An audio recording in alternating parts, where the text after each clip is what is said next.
करके लिखते थे। इस बात की तनख्वाह उनको दी जाती थी। मेरठ के कलेक्टर की तनख्वाह भी 1.5 रुपए और सावरकर की तनख्वाह भी 1.5 रुपए। सिर्फ इस बात की तनख्वाह के अखबार निकालो और इस आंदोलन को कमजोर करो। साथियों, जब गोलवरकर ने हिंदुस्तान में ये कह दिया कि हिंदू और मुसलमान एक साथ नहीं रह सकते, मुस्लिम लीग ने अलम थामा।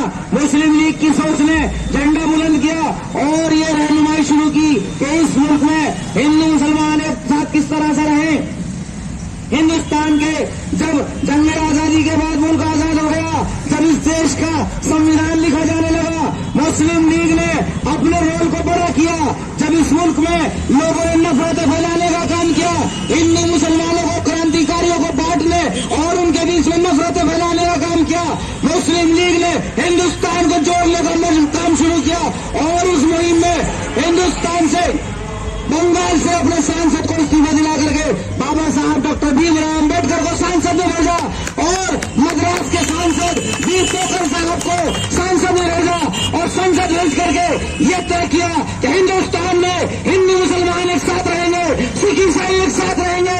इस मुल्क के संविधान में ये लिख दिया गया कि इस मुल्क का संविधान सेकुलर संविधान में होगा।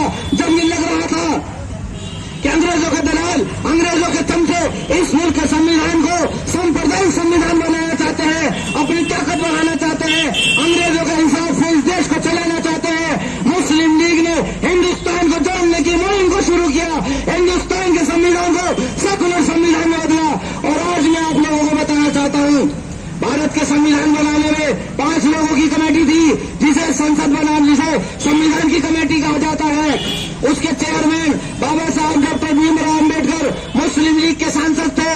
उस कमेटी के मेंबर बी पोकर साहब मद्रास के सांसद थे। 5 में से 2 सांसद मुस्लिम लीग के थे।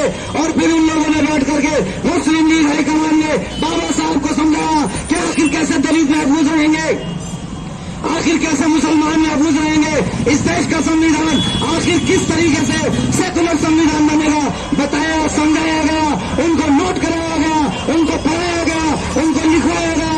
आखिर कौन कौन से कानून आपको इस संविधान के अंदर शामिल करने हैं।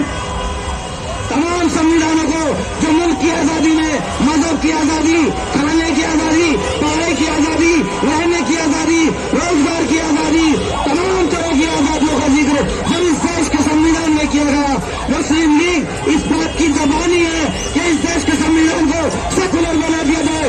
इस देश को टूटने से बचाने वाली मुस्लिम लीग आज आपके बीच में है।